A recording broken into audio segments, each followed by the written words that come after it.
Cashflow Diary Podcast, episode 117. Welcome to yet another exciting episode of the Cashflow Diary Podcast, the podcast that teaches you insider tips, tactics, and strategies for creating leverage streams of cash flow into your life. Learn from top-performing entrepreneurs, business owners, investors, and thought leaders from across the globe as they share their secrets to success. Like what you learn on this and other Cashflow Diary podcast episodes? Go to learninvestingnow.com and sign up to receive powerful tips and information that will help you succeed as an entrepreneur and investor. Now, here's your host, investor, entrepreneur, business owner, educator, speaker, author, and master facilitator of Robert Kiyosaki's cash flow game, Jay Massey. Okay, sports fans, welcome to another episode of the Cashflow Diary Podcast. I am your host, Jay Massey. Glad that you are here. You know what? As we get closer and closer to the almighty Turkey Day, we have to be grateful for many things. And one of the things that I think we can learn to be grateful for is where we come from and how we got started. And most importantly, I've heard it said that occasionally the younger you are, the harder it is to be grateful. But I think today's guest is absolutely going to trump that particular mindset because he's been able to do some amazing things. And what's important is the mindset that he did it with.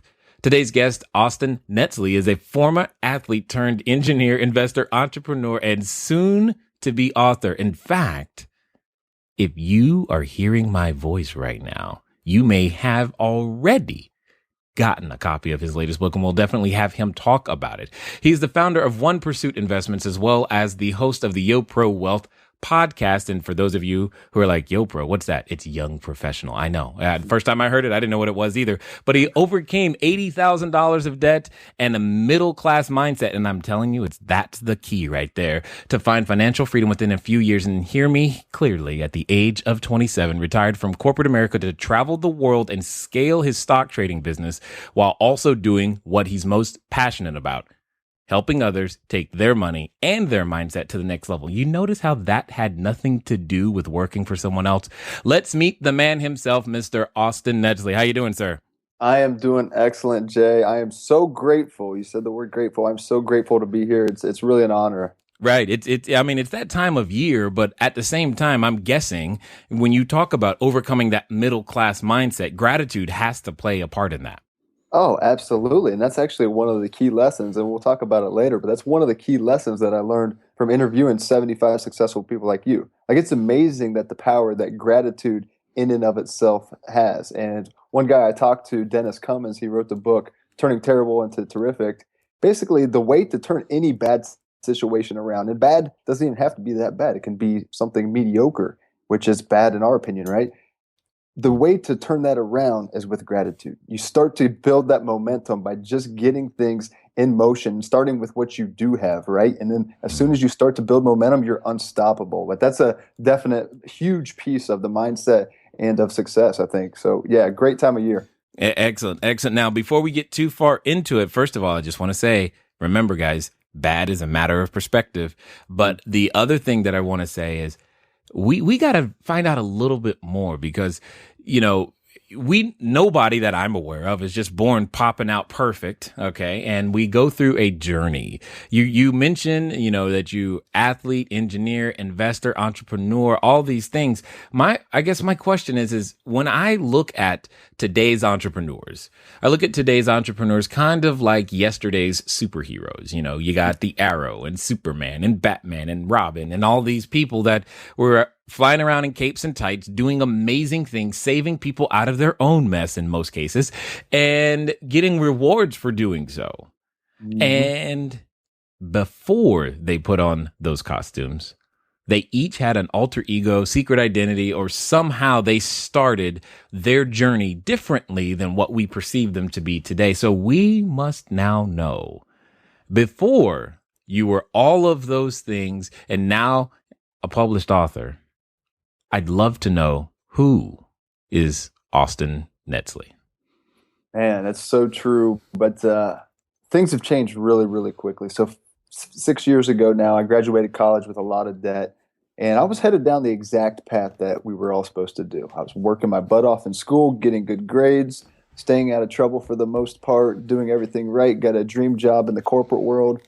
And I was stressed. I was in debt. I was poor. I was literally poor. I mean, I had $100 in my bank account, $80,000 worth of debt over my head, and I felt strangled. And over the next few years, I started to learn that there were other opportunities for me outside the corporate world. I started to read, started to change my mindset, and most importantly, then I started to get into action, and things just really snowballed from there.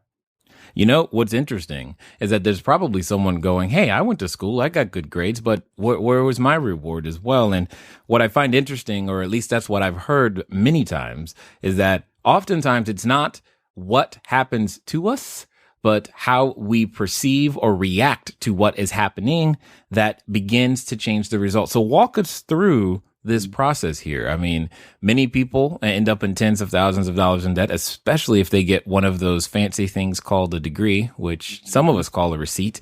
How did you manage to flip that around? What was the point that says, okay, I don't like this and I'm going to do something about it? Because many people say, I don't like it, but you said, I'm going to do something about it. Well, see, at first I didn't want to do anything about it. I was okay. Interesting.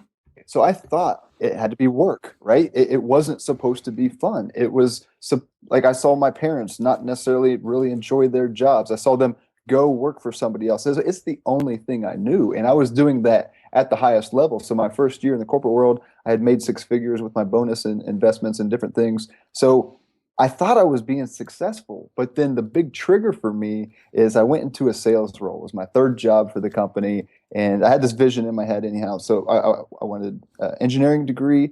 I wanted some sales experience with that, and I was going to get my MBA. And that was going to be my perfect equation that was going to take me to be a CEO of a large company. And that's, again, the only thing I knew. So in my third job, which was that sales role, which was getting ready to check off the box, I wanted to hit the ground running. So I always had a lot of motivation. I was like, I'm an engineer, but damn it, I'm going to be number one in sales in the country. I'm ready to hit the ground running. I didn't even unpack my bags, and I was kind of chomping at the bit. And my boss really slowed me down, and he wanted me to transition over a period of 2 months. I thought it was going to take 2 hours, maybe 2 days max. He wanted it to be over 2 months. So anyhow, after a while, he finally relented and gave me an assignment. And that assignment was to read 3 books on the beach. And at first I was kind of ticked off, like I was ready to sell, right? And then I realized, wait, this is the best first job that anybody in the world could ever have. Like, what am I doing? So I went and read the books. Before then, I hadn't ever read really, at least choosingly, read any books in my life. So I read the books and right away I was hooked. And these books weren't about business. They weren't about money. But what I did learn was a lot about people and a lot about how much I could actually learn from books. And then I was on the road a lot, and those 3 books turned into 100 books over the next year.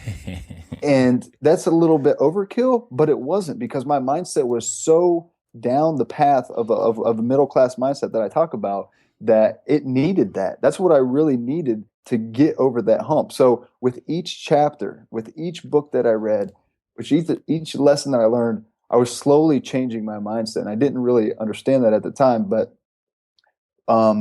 what I did was learn what was possible, learn what other people were doing, and learn what success really is. And it didn't necessarily involve working for someone else. It involved freedom. And that's what I talk about in the book, is freedom is the ultimate measure of wealth. Got it. Now, before we start talking about your book, I think we want to know what 3 books those were. Yeah, so it's I hope I remember them all. So one was The Stone Fox, which many people read in 3rd grade or 2nd grade. So it wasn't a real high level book. The other one was The Book Thief, which didn't that become a movie? I think it probably did, because it was a really, really well written book. It's very interesting. Again, another fiction book. And then the 3rd book was The Art of Racing in the Rain. And this is a great story about a dog telling his family's story from the dog's perspective. So none of these books had anything to do with sales, but they had everything to do with sales. They had everything to do with people, how to treat people, how to read and relate to people. And again, it wasn't the books. It was more about the message and the power of reading that really changed my life. Interesting. So from those 3 books, you said, I need 100 more. That's awesome. Well, I was a cheapskate, so I went to the library and I got every single book they could have. And I was on the road a lot, and I started listening to podcasts. Started just every single second I was in the car, I was listening to a tape. Every single night before I went to bed, I was reading, and it was just like an addiction because I wanted more. I wanted more. I wanted to learn what was possible. And unfortunately, I wasn't taking action then. That was kind of phase two. But at first, I was just consuming as much as I could. Okay, so let's talk about it then, because I think there are a number of individuals. We all go through various different phases as we learn to move, as I say, at the speed of instruction. What was it that took you from the data collection to, okay, it's time to go put some of this stuff to work? When I started to read a few books that many people had suggested, and I didn't learn anything from them, I was like, okay, I know enough. Like, it's time to put this into action. So that was my big trigger, right? And I wanted more money every single day that went by, and it's still every single day. Now it's, anyhow, we'll talk about that later. Every single day that went by, I was thinking, how do I make more money? How do I make more money? I am not making enough money. And compared to everybody else around me, I was making a lot of money. Most of my friends were making 30-something thousand. I was in six figures already, and it wasn't enough. So I started to get into stock trading. And man, that was one heck of a game. And I loved it because it was the intellectual challenge that I was missing. Sales is not necessarily about an intellectual challenge, it's about other challenges. So I needed something for that piece of my brain, and I wanted more money. And it was the perfect combination of those things. And it was a challenge, it was rewarding and risky and all these different things that were new for me that was a lot of fun, but also down the line, very, very rewarding. Excellent. Now, I think one of the most important things that would be helpful to many people is how did you know? How does someone tell? How can I tell? How can the person listen to us find out that they know enough? Because that was key. Mm-hmm. Yeah. One thing that I did that kind of coincided with all this is I started to join all these different networks. And that was extremely, extremely impactful because you learn a lot more from direct relationships than you do from just a one-way feed of information, right? Right. More is caught than taught. Yes. Right, exactly. So what I did was I went to meetup.com and I started to join some local investing groups. And just by carrying on conversations with other people, I learned that I started to know a lot more than they did. And it was really about being able to compare myself to somebody else, that I could get a reflection of where I sat, right? So that's kind of the big thing that gave me the confidence to say, hey, I really do know something here. Like, I put in all this work, and then I could start to catch my failures. So once I started to get into action, I could see what was wrong and understand why it was wrong. And when I knew that, I was like, all right, at least I know the things that I'm doing wrong. Now I can fix them, and because you can't fix what you don't know, right? So that's a huge, huge piece. And awareness is just absolutely priceless in anything that you do. So once I was able to do that, I think that's a good measure, is if you can catch your failures and be realistic about what is working and what is not. And then also if you want to measure yourself versus your peers. And then what I did was I would join one group and I would talk to every single person I could, ask every single question I could. And kind of selfishly, once I learned enough or thought that I knew more than pretty much everybody in the group, I would move on to a new group online or a new group somewhere else. And I was just kind of pulling myself up group by group by group by group and building this network of knowledge and network of people that were just really going to be valuable for me. Now, and then what I find very interesting about this is that you were very strategic, and that's good. And then you said something that I think many people may have missed.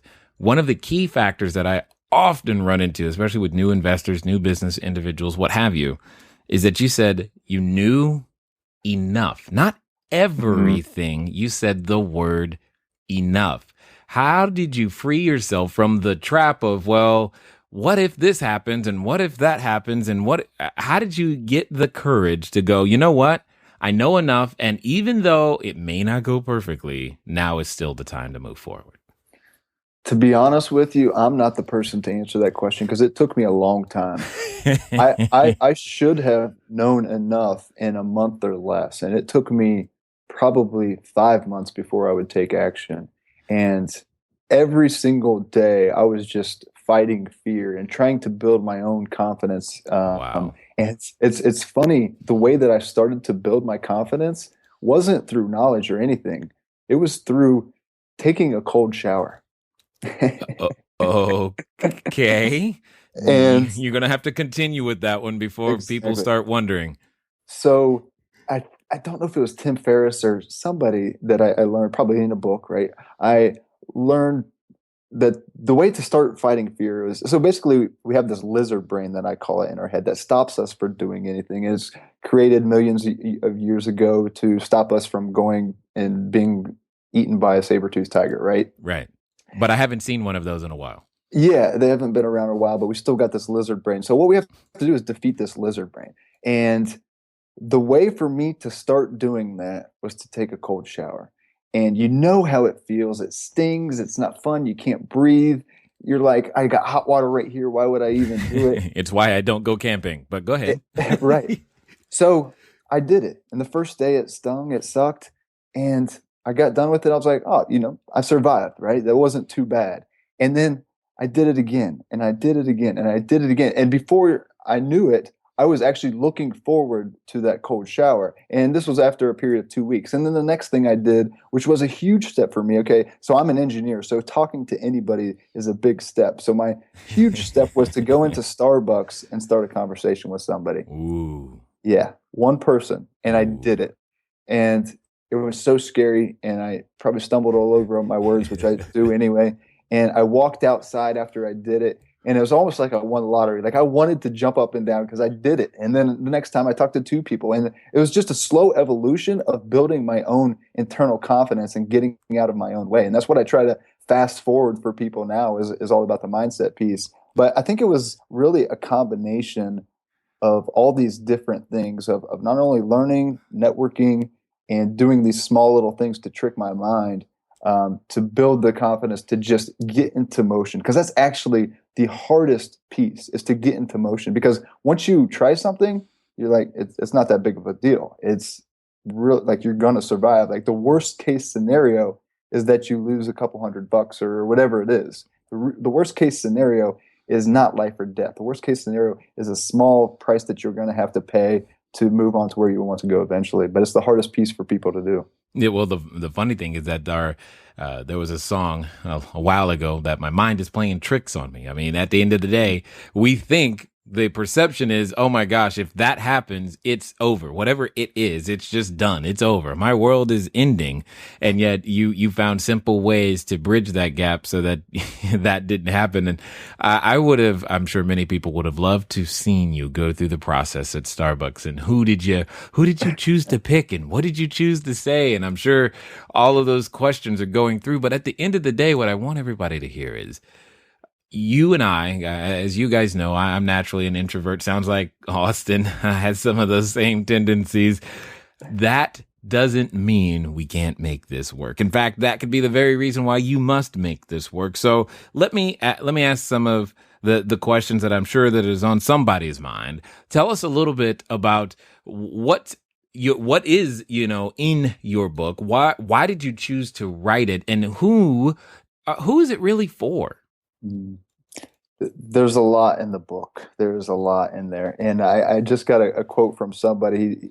I had somebody test read it and give me some feedback. And he texted me 2 sentences. And it was something like, I've read a lot of books and I highlighted nearly this entire book. And the reason that there's a ton of great information in there, and my only job is to make sure that it flows well and that it's formatted well, right? Because what I did was interview 75 successful entrepreneurs, and what I learned after about the 10th interview was that everybody's journey is really the same.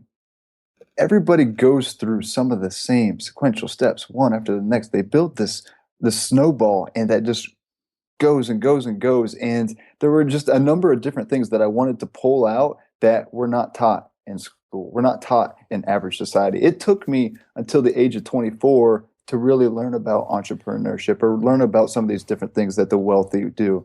It took me until the age of 24, 25 to learn what wealth really is. And wealth is more than money. It's more of a result of money. It's more of a mindset and a belief and a confidence and moving forward in a direction. So it's for people that are potentially working hard, but they're not getting the results that they want. And what I want to do is get people headed down their path towards wealth. And once people get headed down that path, then you get a taste of what it's like, and you're just not going to get off of it. So trying to give people the direction that they need to get into motion, get that motivation to hear stories like yours, where you started and where you're at now, where I was just 6 years ago.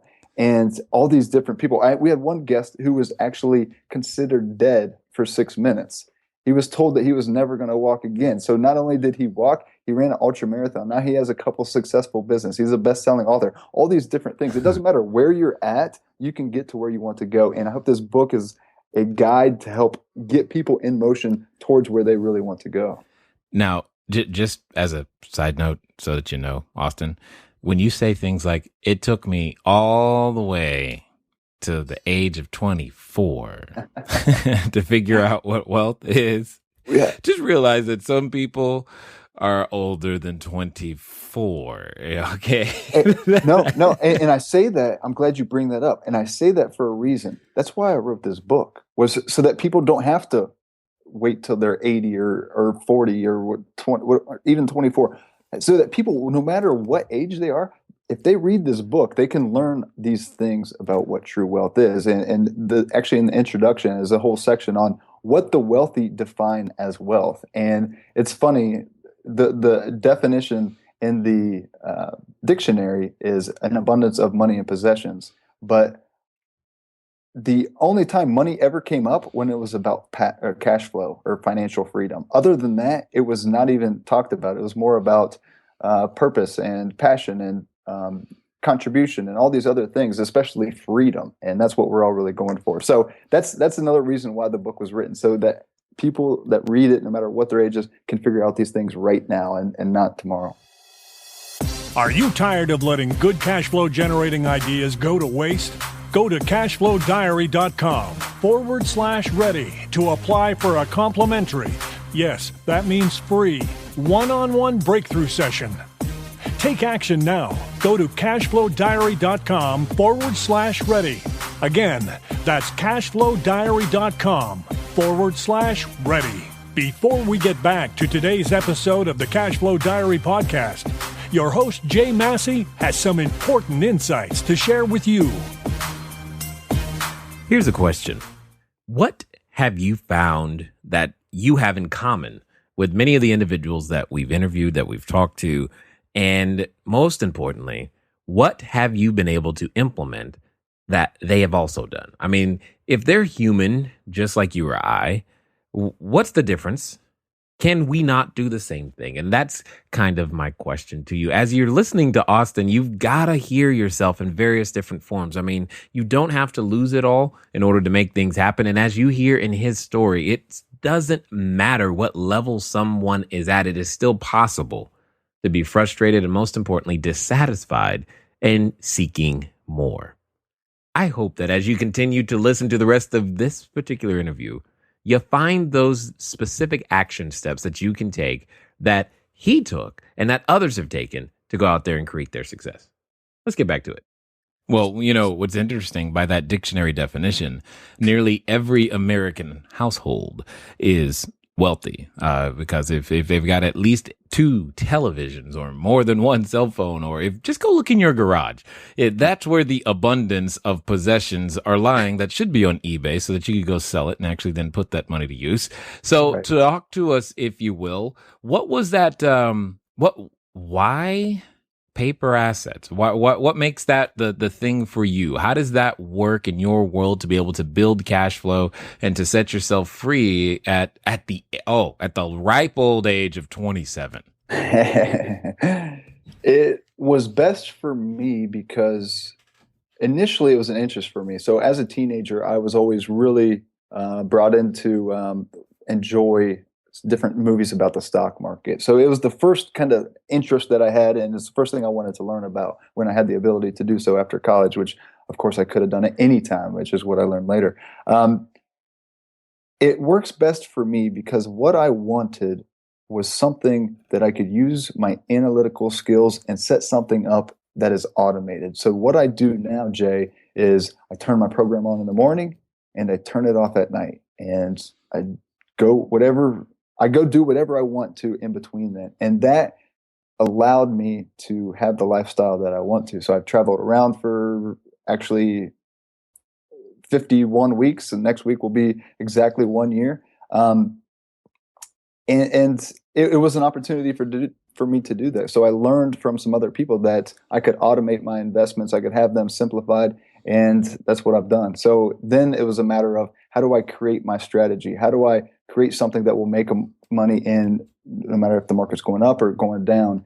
And it was just kind of the first channel for me to go after. And it actually worked out well because I have an engineering degree. I love the numbers, so I love the analytics of it. And it was just something that fit my style, I guess. Got it. So then let's talk about the who can make this happen. I mean, at the end of the day, what if it was me, a few years ago? What is it going to take in order to make this happen?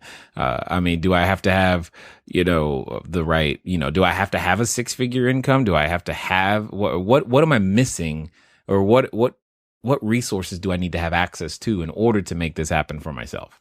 Before we even get into that, you need to understand what your goals are. So if your goals are cash flow, then it is going to take some different advanced strategies. Now, you don't necessarily need a lot of money. A lot of the investors that I've talked to have started with either $500 or $2,000 or $5,000. You don't have to have $100,000. Now, if you have more than 10 years, then investing in the stock market can be very, very simple, because the market on average goes up over an extended period of time. There has been 0 times where the market has declined over a 10-year period. But if you're looking for cash flow, then it does take some more advanced strategy. So what you can do are do certain dividend strategies. So dividends are payments that you get on a quarterly basis based on the dividend certain stock sets up. What I do is active trading, and that took me a little while. But what I would suggest for people to do is to first define their goals. Second, define like how investing in the stock market is going to be used for them. So is it for retirement? Then that takes a completely different strategy than if it's for income. And the third piece is to just get started with something simple. And you can get started with a 401k or an IRA, which are both retirement vehicles, which are, again, longer term vehicles, very, very easily. And then you can get exposed to the stresses of the market. When the market's declining, what are you going to do? You should actually stick the course most of the time. You just got to find some simple strategies that have proven themselves over decades. And then if you want to get more advanced, then you can do that. But then that's a different practice. Got it. Okay. And then I just want to make sure you said that right. You said $500, because I'm sure someone right now is going, what does he mean? How can I get started with $500? I mean, don't I need a whole lot more to make this work? So could you explain that a little bit for us? Absolutely. You can start with pretty much any value that you want to. And there are some different ways. Now, you're not going to make a lot of money, because the bad thing, I tell nobody to start with under $2,000. And here's why. So if you have a typical brokerage account, you're going to be paying, let's say, $10 per trade on a, so you buy a stock, and let's say you put all of your $2,000 in there. That means you're paying $10 up front and $10 on the back end. That's already 1% of your account. So if you have a quick trade and you make 3%, you think that's actually a good trade in a very short window. You already pay 1% in fees, so you actually only make 2%. So it's really putting yourself behind the 8 ball. So you really want to start with as much money as possible, but you don't necessarily have to. And there's something risky that I started trading right away that I wouldn't suggest to anybody to start out with, but it's options. And these are when you buy a bundle of stocks at one period of time. So basically you buy a bunch for a shorter or for a lower cost. and it's lower risk, or it's higher risk, because you can lose all of your money very easily, but you can also make a lot more, much more quickly. So it's hard to explain without me getting on the chalkboard here, but there are a bunch of different ways, and it's not a chalkboard. I don't know if people have those anymore, but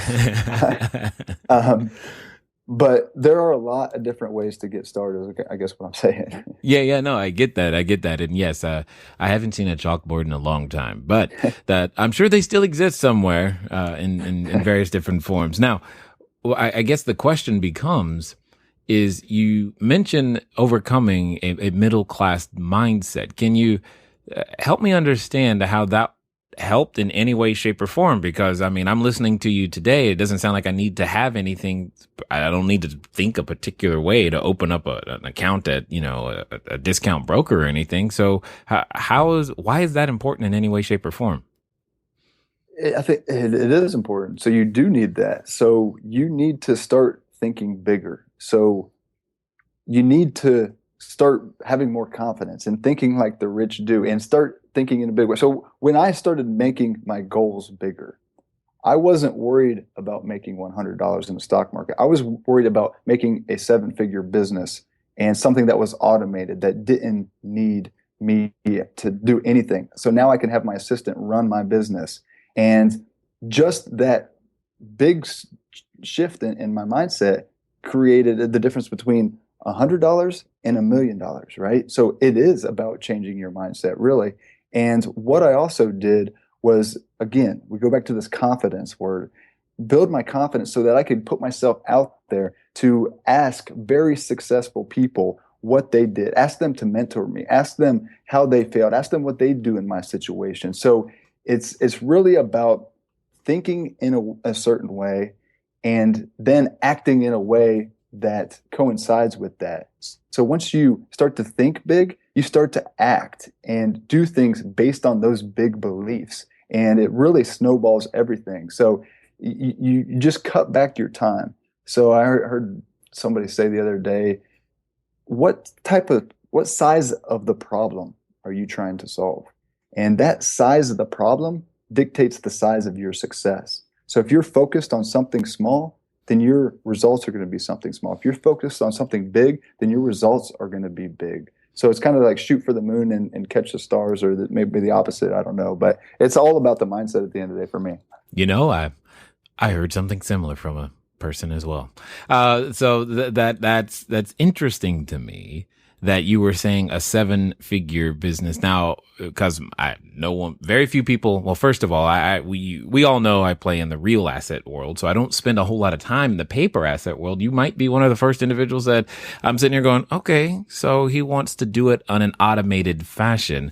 That's interesting. That's interesting enough to me to get my attention, to make me want to go, hey, maybe there's more to this whole paper asset thing. Because typically in my head, I think of the person who's up at, the bell opening and stuck at their computer to bell close.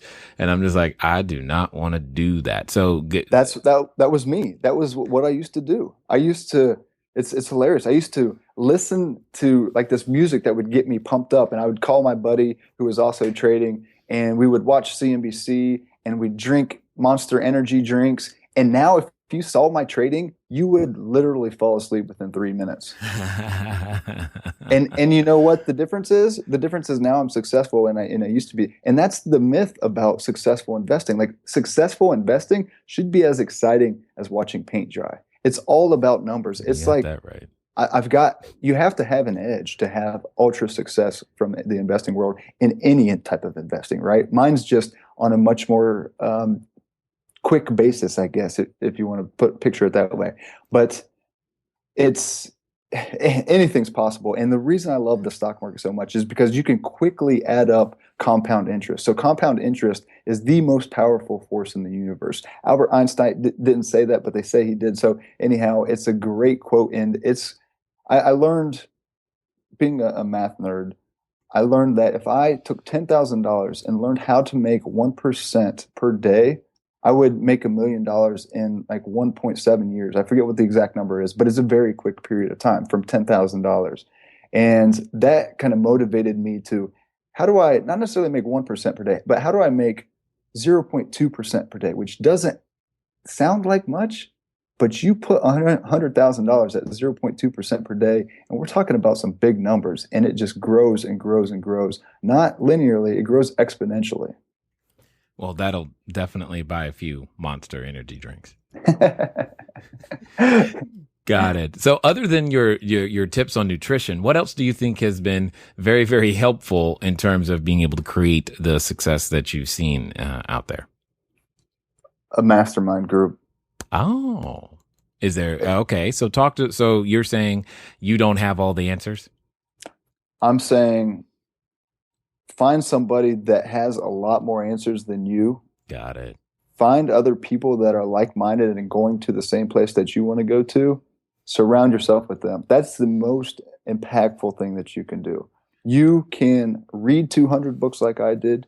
You can join a bunch of different groups, but until you join one that's really your people, that's really motivated and has the same mindset, that has a leader that has been there, that is going to even higher levels. Once you find that person, that's what you need to do. That's the quickest way to success, because you get that coach, you get that accountability, you get that resources, you get that support. All these different things are just absolutely priceless. That's the number one thing that people can do.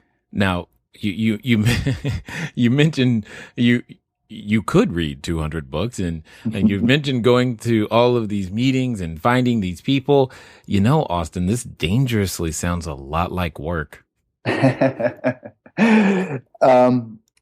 I had a full-time job while I was doing all this. Oh, now you're going to make us feel great. Awesome. And I was working at least 50 hours for my full-time job. I was working at least 50 hours for my investing business or in education for 2 years. And what I did was almost kill myself. So I would not do that. Now I'm such a big advocate of taking the shortcut. All right. And the shortcut is exactly what we've talked about this entire interview. And I've always been a very healthy person. I played college football, always been fit, I was working out. When I was doing this, I had to call 911, not once, but twice. I thought I was going to die. I was having anxiety attacks because I was literally sleeping between 2 and 5 hours a day, and my mind was just racing so much, and I was just going full speed, and I was probably drinking Monster energy drinks and doing all these different things. But there's a much smarter path to take, and that's what I try to and that's what you help people do. That's what you help me do now. So it's really, really powerful. Interesting.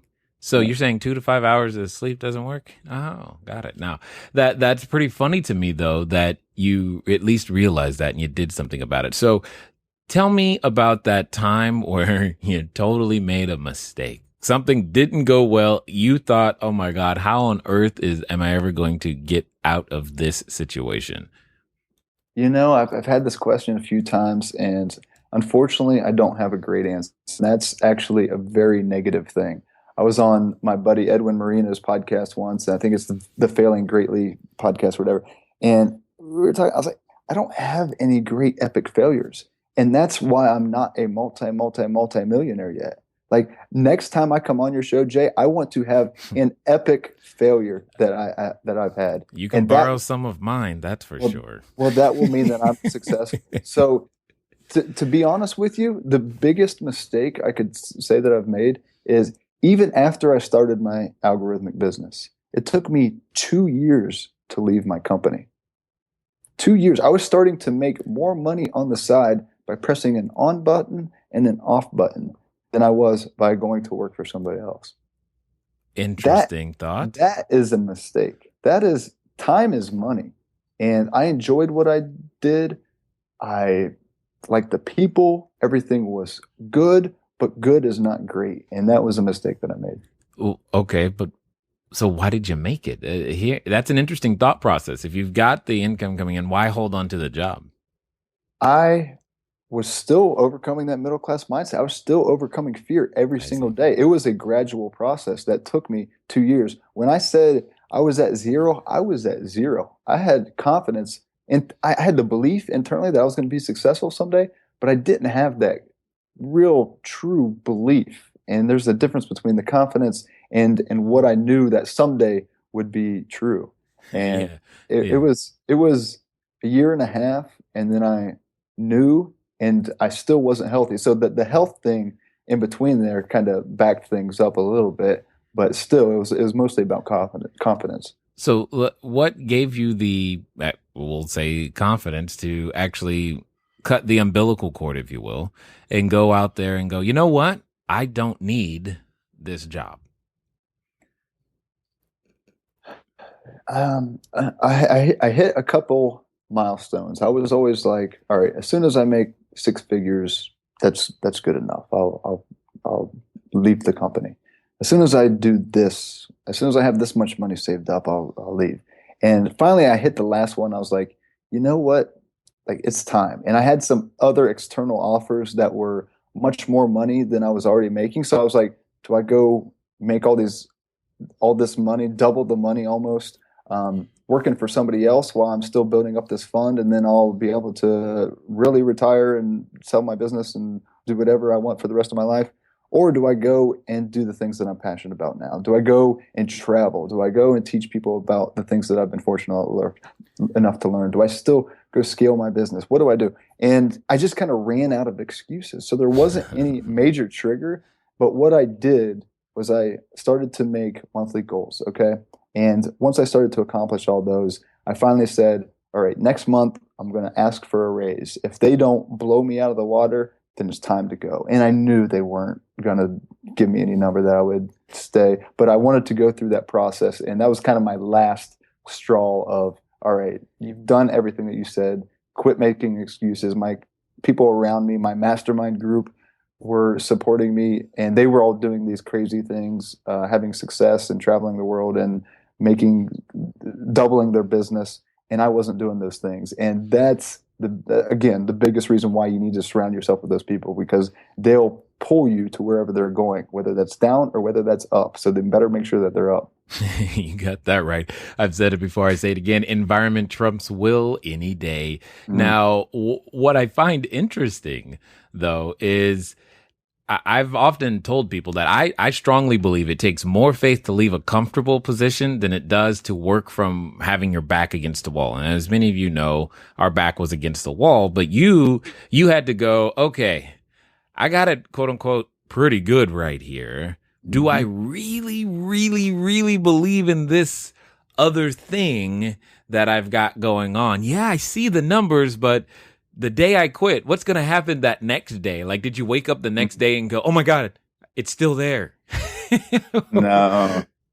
I was, by the time I made the decision and started telling people about it, then it was just this calming feeling. Like I was the least stressed person in the world. And I still am very no stress. Like look at me 3 years ago and look at me today, like insane. And that's what I wanted to find, was that freedom, that peace of mind. And it was just, I wasn't ever really afraid that it wasn't going to work out. I was just afraid of something new and not having that paycheck, or just not having a job. Like people ask me what I do. I don't know. I travel around the world and I make money. I have no idea. That becomes a difficult answer. You're right. Yes. Yeah. Yeah, exactly. It's much easier with the corporate world. But anyhow, it's and you mentioned the word uncertainty. And one of my favorite Tim Ferriss quotes is he says, most people would choose unhappiness over uncertainty. And it's so true. And that uncertainty makes people unhappy. And so it's a self-fulfilling prophecy that you need to overcome. You need to build that certainty, whether it starts with your mind or starts with the results. It usually starts with your mind first, but it's just an evolution that we have to get over, and it starts with just getting in motion. Got it. So tell us a little bit, for those who have been listening, they're like, I want to know more about what you've got going on, and who else have you run into that, has deposited, I'll say, excellent lessons inside your book. Otherwise, let us know how we can find more of you, how we can find your book, and most importantly, what's next for Austin? Oh man, I'll start with what's next because I don't know what I'm going to say here. what I'm trying to do is build a platform that I can do all the different things that I'm interested in. So I have what a lot of people have is a form of entrepreneurial ADD. And I want to move on from project to project. And what I want to build is something that I can do all these different things, all about the mindset, all about money, because it's my belief that if you take care of those two things, then everything else in life starts to fall in place. So everything that I do around coaching, events, books, all these different things are about money and the mindset. So I'm really trying to build this mega platform that really masters those two things. So where you can find the book, Amazon. Go to makemoneylivewealthy.com. Go to yoprowealth.com. You'll see the book there. It's pretty much, I have several different sites. I have austinnetzley.com, but I'm going to give you one to go to. It's makemoneylivewealthy.com. I've got some great resources that go along with the book that I think people are really going to enjoy. Some great free videos and a bunch of different things. And if you like what you hear, then either join Jay's masterminds, all his training, join my mastermind, my training. We've got a lot of amazing things. And it's that group, it's that power of a group that will change your life. So that's it. That's very, very true. And as you guys have now learned, we've got show notes. And guess what? Those links will be there for you. So head over to the website at cashflowdiary.com. Look for Austin. Listen to what he's got to share because it is so great. So Austin, answer me this just before, pretend that there's someone, who's in the situation that you were in. You've had some experience now. You've gotten to see the world in a whole bunch of different countries. Now that you've experienced that, knowing what you know today, before you put on that cape again, what would you talk to the person who's hoping to be able to put on their superhero cape, become that entrepreneur? Most importantly, what would you tell the Austin of yesteryear today? I would tell the Austin of yesteryear that the real measure of intelligence is action. You don't have to be very smart. You don't have to have a lot of education. You don't have to read hundreds of books. What you have to do is to get into motion. Action is the real measure of intelligence. That will be the ultimate measure of your success. Nice. I appreciate that one for sure. So, sir, thank you for being here and investing time with us. Thank you so much, Jay. It's been awesome. All right, ladies and gentlemen, you know what it's time to do. It's time for you to move at the speed of instruction. There have been a number of books and resources given to you so that you can go out there and take action in. Yeah, you know what? It may start with those 3 simple books. Go pick up The Stone Fox, The Book Thief, and The Art of Racing in the Rain. I can promise you, I wasn't expecting those to come out of his mouth, but they did. Maybe there's something in those books for you too. It's been fun talking to all of you guys again, and I look forward to talking to you soon. Until next time.